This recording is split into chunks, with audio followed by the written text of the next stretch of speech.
Kundisi vakakundikana kupedza dambudziko iri. Hazvina kuti Mwari ari kukundikanawo. Saka muchiona kuti vamwe vari kutosurvive vasina prayer. That's the grace of God. I'm not saying kushayiwa prayer kuri right, but ndiri kuti there is a level yegrace iri beyond prayer, ingori because of the love of God. I remember when God called me, hakuna angandiitira prayer. I just had a dream. Without anyone coming to me, Mwari vakashumira kwandiri in a dream, and here I am still preaching by His grace. Dambudziko ririko ratisaetipa vaprofita vahombe vari kudzidzira vefeki vanotuka vamwe same category, hapana ari kuporesa. Saka nzwa mumwe anotuka mumwe mufundisi unongomukwenya kuti but muri same team kai, hapana. Zvakanaka kuti kana watuka zvakaipa wotiratidza zvakanaka, kwete kuti ukatuka zvakaipa tosara tiri pakaipa. Isaine kuti makafanana. Somebody came to me, zvanzai maparidzi enyu mazuva kai. Kare munhu aiti akaparidza aitemwa nemapwe. Aindiudza kudaro mufundisiwo. Ndikati ndazvinzwa, but show me your injuries. Imimi muri kuti chairo rinotemesa. Ndione iwo mavanga makatemwa rini asati. Zvichida munotowanika munhu mukati medu kuti chairo raJesu rinokutemesa nematombo. Ana Paulo vaitemwa, iwo wati watemwa here. Rati kana usati takafanana. Tese hatisi kutemwa. Rati glory sikatemesa. My challenges are real. Zvakafanana nerufu. Kana zvikadi munhu anofa. Murawo waMwari ingwa, even Lazarus akamutswa naJesu akafa zvakare. Murawo wekuti chakaberekwa chinofa. So there are times yekuti vanhu vanogona kucheterana. Mukadzi wemuShunemi ari kutaurwa naye naElisha kuti iwe kune famine iri kuuya. I am a true prophet, but I've come to give you the word of wisdom. Kwete kuti tinamate famine ipere, iri kuuya. Akasurvive sei, akapiwa mashoko euchenjeri, how to handle the challenge. So pane nguva yekuti we are in challenges. Mumotaiwa dambudziko rakadai Mwari ariko isina kuitika. Dai vafundisi vari vechokwadi vanamata varipedza. Elisha kwakaita famine, he did not pray. He advised the Shunammite woman kuti mbobva pano for 7 years kwaita nzara. Varume vandi kutaura vainamata mvura ichinaya, but pakanzi kune famine akabuda pachena kuti I will not pray against this, but I would rather advise you how to handle such a situation. So challenges are real. Zvinoitika. Kuna baba Mark chapter 9 vakauya nemwana wavo kuna Jesu, zvikanzi vadzidzi venyu vamutadza. Zvikamubata zvinoti mumvura, zvikamubata zvoti mumoto. Ndakauya naye kuvadzidzi vakamutadza. Mweya wokukomplaina uri muna baba ungangodaro uri matiri, nokuti chiripo chavaifanirwa kutenda. Nyangwe vati vadzidzi vakamutadza, vaifanirwa kutaura futi vachiti kana dambudziko racho ramutadza, why he is still standing. Unoti zvaimuisira mumoto zvaida kuti atandarere, zvaida kuti atsve afe. Zvaimuisira mumvura hazvaida kuti angoswima, zvaida kuti afe. Instead yekuti baba vati hongu dambudziko harina kupera, but mukomana wacho achiripo, I thank God, vakauya kuzokomplaina bedzi. Zvese zvauri kuchema dai Mwari vandiitira, imbozviisa paside, imbovatenda kuti uchiripo, nokuti zvaunoda muupenyu hazvidarike upenyu hwacho. Chaunoshuvira kuti dai ndava nacho chidiki than zvauri. Mweya wekutenda unodaina zvizhinji. Kuva heart of thanksgiving kunodaina zvizhinji. Imbomira nguva yekukomplaina, umboti Mwari maita henyu, I am a witness in this season. And I'm still standing. Bruru, kana chichinzi chirwere ichi hachina mushonga. Iwe chinzwa kuti kune vanhu varikafa. Chii chiri kuita kuti varikafa? 30,000 something vari kurikafa. Varikafa nei kusina mushonga. Kureva kuti life pachayo is a gift from God. Zviri beyond the science. Unazoona kuti kuita kwaMwari manje. Mwari havana kutanga vasika munhu mupenyu ka. Bible rinoti God formed man, and God breathed unto the man, and the man became a living soul. Kurati pakatanga pasikwa a dead man, chituna, Mwari vakafemera chituna, chikava a living soul. Zvoreva kuti paunozviona sekunge zvatofa, vanongoda the breath of God. And what is the breath of God? Is the word of God.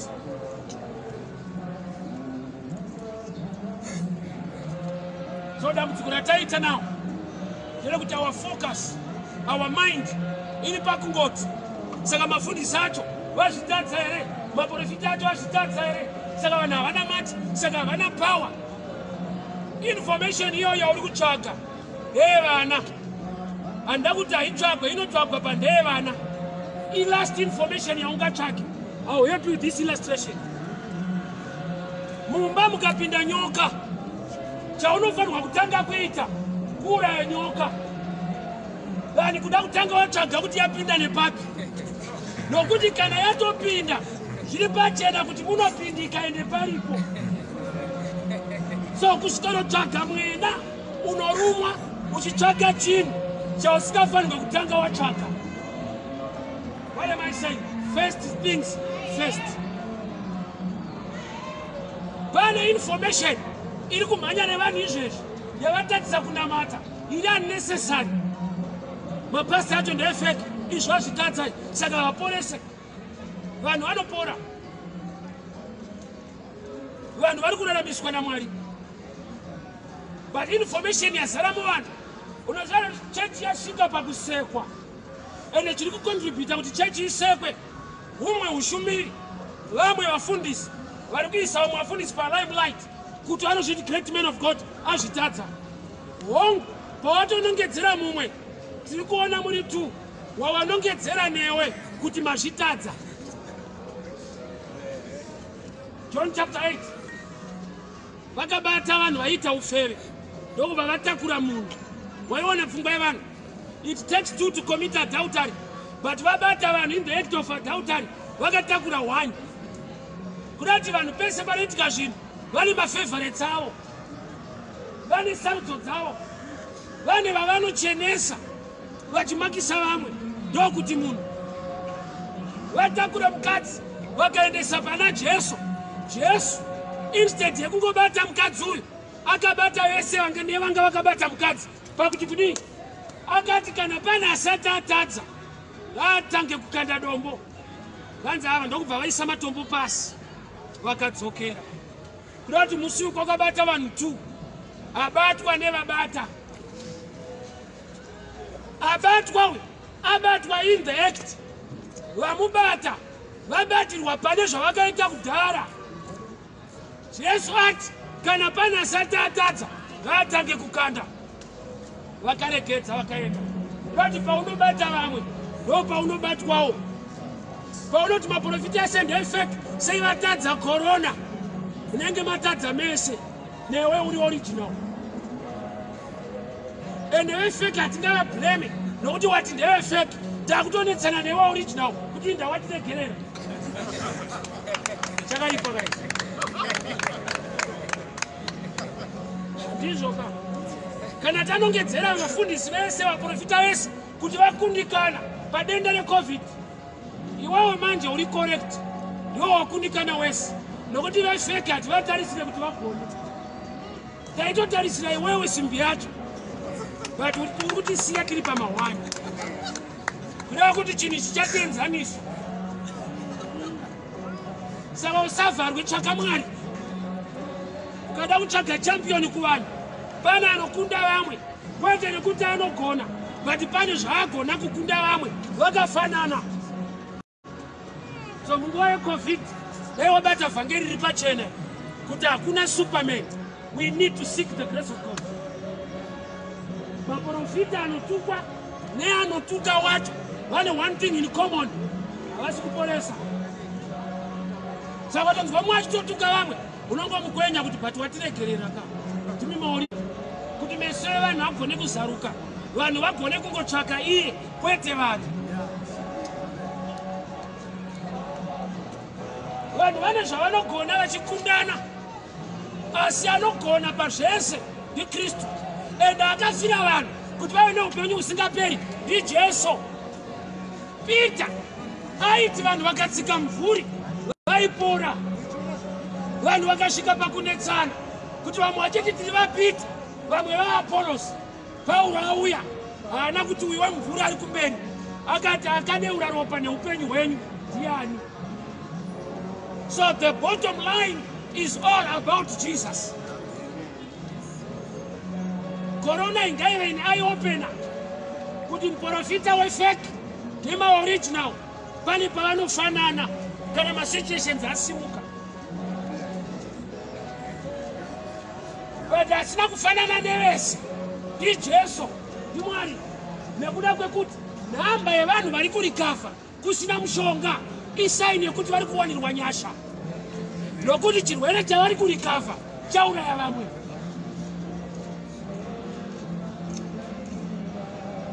Icho chichauraya vamwe chine record yevanhu vari kurikafa.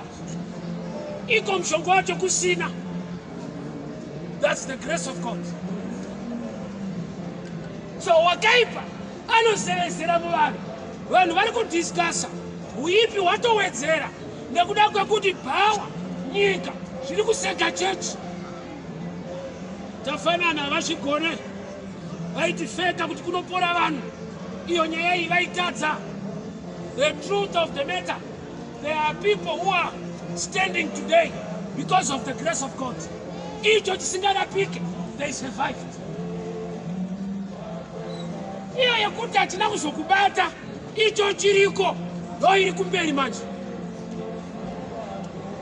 Ichi chienda nemhepo ichi. Chekuti unombovarairwa kudzikisa maski. Kumwe kwese wambopfeka, unogona kunodzikisira pairi. Unoswera wakapfeka mask wongovarairwa neimwe nguva wodzikisa pairi. So icho chekuti uri kusurvivor in this season inyasha dzinotyisa dzekuti unofanira kuwana nguva yekuti Mwari kudzwai. Unoziva here kuti mweya wekutenda muvanhu ushoma than mweya wekucomplaina when things are not okay. Nyika inogara pasi yoti tikuda day of prayer nokuti kuti mvura inaye mvura yonaya havagare futi pasi kuti day of prayer titende yakazonaya. Havajaidze. Hakuna vanogara pasi kutenda Mwari, vanogara pasi kuchema. Ndo inonzi human nature. Hakatina matai toda peace munyika medu irimo. Hapana munamato wokutenda peace yacho futi. Gatina matei mvura inaye yakanaya. Hakuna komiti iri kugara pasi yekutenda kunaya kwayo. Human nature. Kucomplaina kwese, you are still standing, surviving mutime yeCovid. Ndovona tasidai Mwari andirangarira ndaona kamwe ka breakthrough hombe. You are surviving in hard times.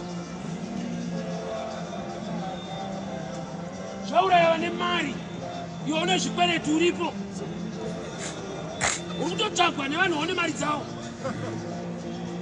Ere chinoita kuti vakutsvage vanoziva kuti uriko. Uri kutorarama zvakaoma kudaro. That's the grace of God. So chinokutadzisa kuonga nekutenda Mwari inhau yekuti wakadzidziswa chechi, hauna kudzidziswa relationship. Ini kare ndaifudza kuti Mwari anopinda chechi. Svika ndazoriverenga parinoti miviri yedu itemberi yaJehovha. Mwari anopinda inini ndindopinda Anglican. Saka ukatsvaga chechi naMwari hauiwane nokuti Mwari wacho apinde chechi. Iye anoti miviri yenyu itemberi yangu, anopinda iwewe. Christianity, Christ, in relationship.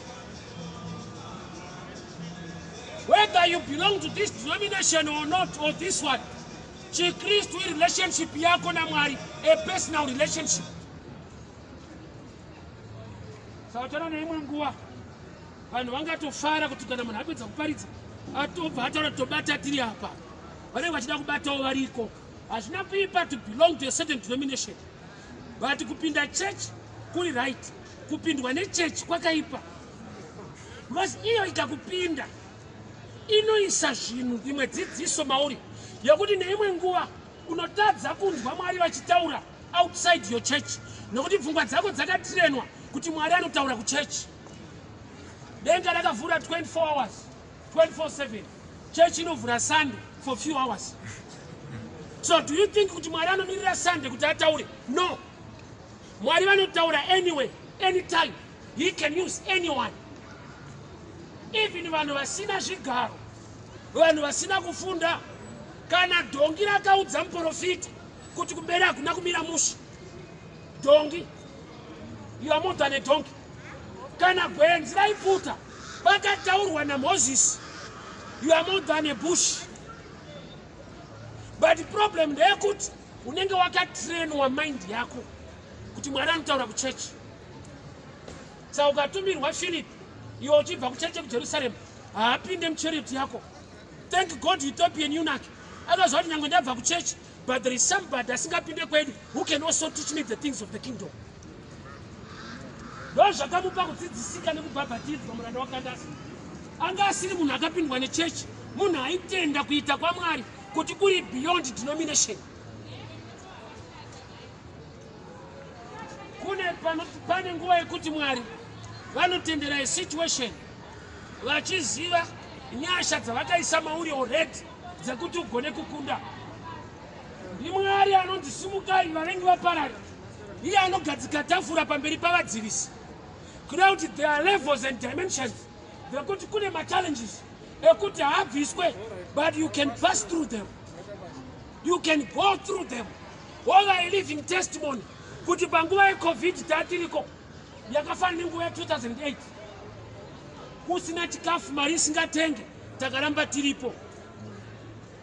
Ene unozare 2008 kune vanhu vakavaka dzimba vanotopupura kuti ndakaona Mwari 2008. Iwo uchiti gore ripi 2008. But izvezvi musizeni yatiri, God is still in the business of blessing people. Dzimwe nguva zvikasaitika kwauri unofunga kuti hazvisi kuitika. Let me help you. Munhu akakuti zviri sei unofanirwa kutaura wakazvimiririra, kwete kupindura uchiti zvakaoma, iti ndakaomerwa. Nokuti ufunge kune vari kufambirwa. Yo inonzi reality yelife. Handiti ukatopinda mushopu Pick n Pay unoona mune nzondora isaini yekuti huku yacho yanga iriko, pane akaenda nayo akakusira makumbo, which is true. Kuti kune vari kudya imwe part iwo uchipihwa makumbo munguva ino. Ukangoona kuine mazondo, bifi yacho yanga iriko, mombe yacho yanga itoriko, kwete last year, this year. Imo munguva yekuoma kwezvinhu iyoyi. So dzimwe nguva wakaipa anokupa focus yekutarisa kusiku. Bible rinoti kudii? We must look unto Jesus, author and finisher of our faith. Samota but nema situation ariko inzwa. Moses ane imwe nguva yakati kuvanhu, tarisai panyoka iri padanda munorarama. Vanhu havari kunzi musatarise dziri kuruma idzi, musatarise dziri kufamba, tarisai yataisa padanda. Zvinorevei? Kureva kuti focus yako inokosha in every situation. Ukatarisa engwe isiriyo unogona kusiya chinhu chine value. Kuti kusaziva reason yekuita chinhu hakutadzise vanhu kuita chinhu. Kune vanhu vasingazive reason yekuti sei ndichifanirwa kuroora. Anoroora nekuti ndakura chete. Kaiwa ndakura ndakuda mukadzi. Hazviroorerwe kukura bedzi. Reason iyo is one of the reasons. There are many reasons involved. handa neta kuacha ndakuda madam kune washing machine yakachipa kudarika kurora research yako ifanye kutapua ndakuda munhu andibikira ndokanda munhu pa kitchen kune KFC vari kubikira vanhu izvezvi muri kubikirwa reason yako ikangova minor womisa the major you lose the value of a certain thing hongu tiri munguva yekoma kwezvino tiri munguva yeCovid but people are still in business people are still eating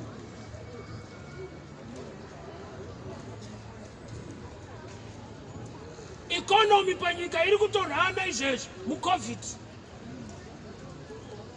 mweya wekucomplaina human nature saka ndaya kuzoparidza kuti uve the nature of God a heart of thanksgiving yekusatarisa the negative Mwari ndo wakati let there be light hakudokere usiku rima ridzoke rodzoka Mwari wakati let there be light and there was light but kuneka wet kanonzi evening kunotodoka Mwari vari kucomplaina kuti ndakati let there be light rima uri kudei but murima iroro there are things zvinotoda rima kuti zviendeke God created the moon to rule over the night, which means without darkness, the moon has no value. Why? It was created to rule over the night. Nyeretima stars, they shine during the night, which means without darkness, there are no stars. So Mwari will complain, could not let there be light? How come there is darkness? That's the time to create the moon. Every challenge is an opportunity. Besides the complainer, focus yako guys that every challenge is an opportunity. Regarding kupe mind in India so. India gada kufamba ne Benz. Raise Maria Benz. Anoita research yekuona kuti chingaunze mari yacho chi. Oenda pakamba unogara pasine vakuru kuti vashandi venyu panapa ndoda kuti tikunzire mabhasikoro. Mobhadhirawo mbishana unza mabhasikoro kana 80 kana 50. Time yaunzwa mabhasikoro kubasa vanhu votora vachibatura zvishoma kampani yatosaina cheke yekubhadhara muindia paari kunotenga Benz inauye kuti pane vanhu vaakuchovheswa mabhasikoro life iri unfair zvekudaro ese paunoona munhu achovha bhasikoro kuna ari kudhiraivhira nyaya iyoyo ufunge life ndo zvairi. Somebody came to me and somebody tese tiwana pamusoro anoita wepasi ndiani ndiwe wese ere iwe kuna anotorwira kuti ave wepasi tese atingaita kubudirira tese atingafunde tese atingaita mamaneja tese atingaita zvakati ida uchida kudefenda kuzasu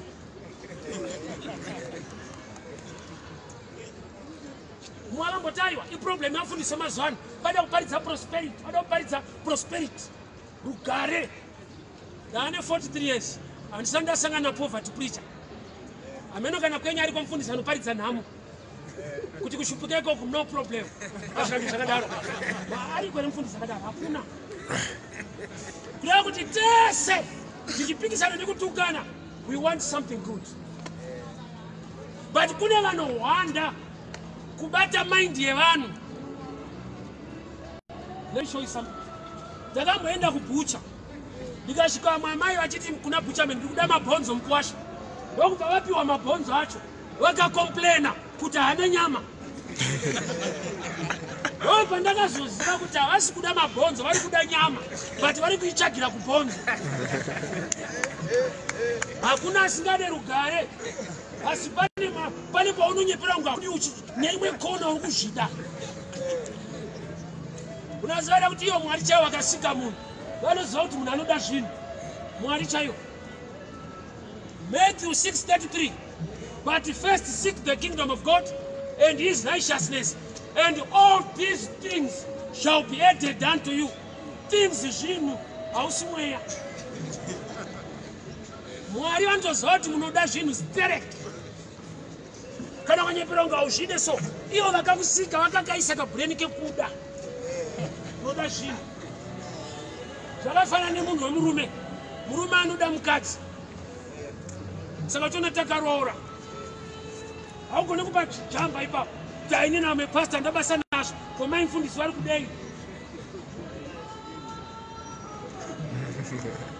chirimo mauri chinotoda munhu haupanjengeke kana wanyepera kutsanya ukadii Mwari andoziva kuti pakudima munhu maziva kuti nhamo yaAdhamu anga asine mamiracles baby first challenge yemurume Mwari vauya kuna Adhamu vakati hazvina kunaka kuti munhu ave ega munhu akashota baby ma1 Mwari anotoziva kuti tsano zviri kuvafambira but pakushota munhu wai nokuti pane zvakatoiswa mumunhu iye so tiri musizeni nenguva yekuti kune vanhu vanogona kucheterwa especially pakushumira kuti satina basa nemari yenyu mwoyo wenyu chete uyai munamate. There is no organization on earth inongofamba spiritually isina maphysical or maassets. Kana ukati aistopinda kwedu postora hainetse pamuchaita pungwe muchatenga huni ndopachaziva kuti inotora mari yehuni kutora shoma kureva kuti hamutore kunongoda kuti muri kutora shoma.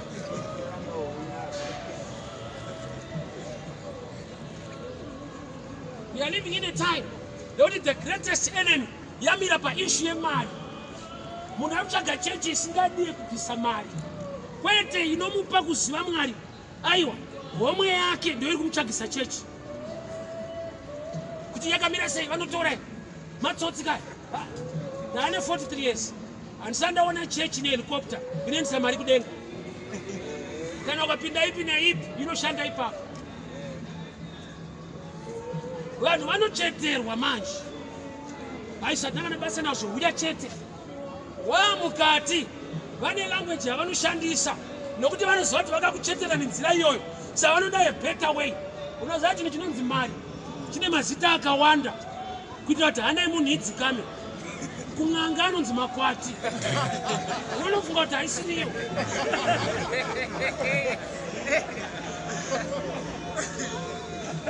Munhu akati ina nditore chegumi unonzwa kuti yes overdasi tinongoda mupiro wako ndiyo but kushanda brain. I'll give an example. Unoziva ukaenda pane munhu mutema ukamutuka so ukati hey you monkey anonzi kuti I'll you can't call me a monkey but pakayamwe munhu akati makadii mukanya anotenga koko. It's the same thing but iye kuti anonzwa kuremekerwa mumonkey.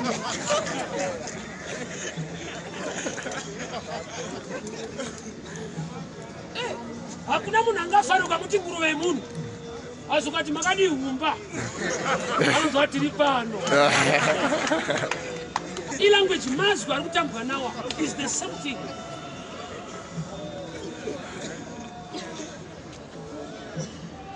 Vanhu vakutsvaga chechi mari ngenhau yemari kwete nhau yaMwari. Ari kutsvaga vanoti isu hatina basa nemari yako huya inzwa hama dzangu chinonzi independence harusi rugare kusununguka. Saka uchiona a lot of Zimbabweans they are frustrated kuti hatakaita independence but inda zvinhu zvakadai chirungu chakakurasa. Independence hazvireve prosperity zvinoreva to be independent kusununguka. Saka uchiona zvinooma wakasununguka. Pinda kamushopu woti ndipe laptop woti uita mari yake ati takasununguka unza unosvikirwa kusununguka sei. Unotorwa nepolisi munyika yakasununguka iyo unoti majeri akaakirwei ichi takasununguka. Unati mukusununguka imo muchasungwa munhu. There was no need yekuvaka majeri takasununguka but vakatoziva kuti kana tasununguka pane type inofanira kusungwa kana yazokuririra kusununguka kuti kunoda control nelimit.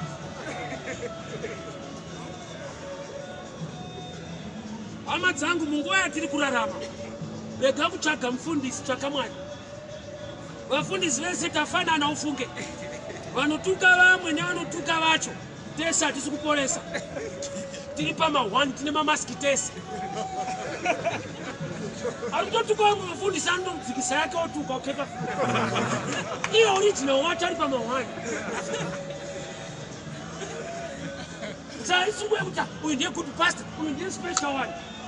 Kuna Mwari bedza anonamatwa.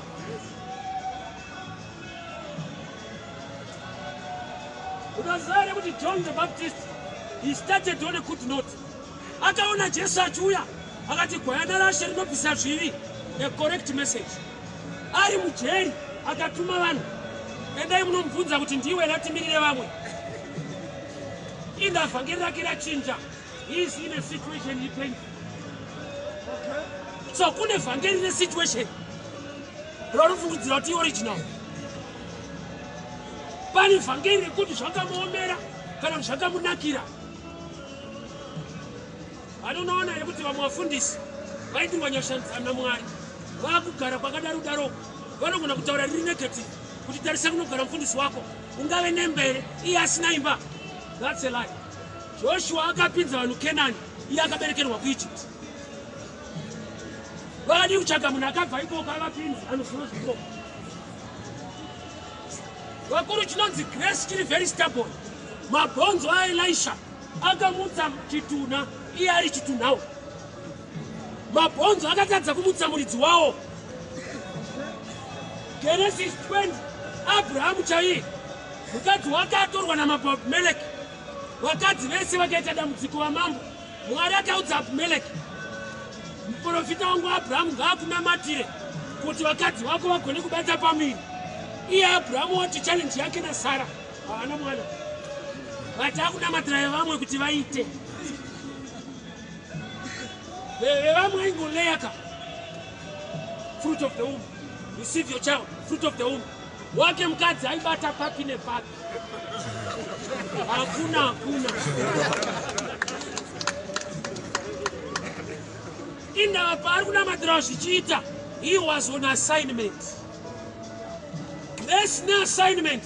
Hatitarise kuti pauri iwe wakaita sei. Mabhonzo aElisha anomutsa mumwe munhu afa.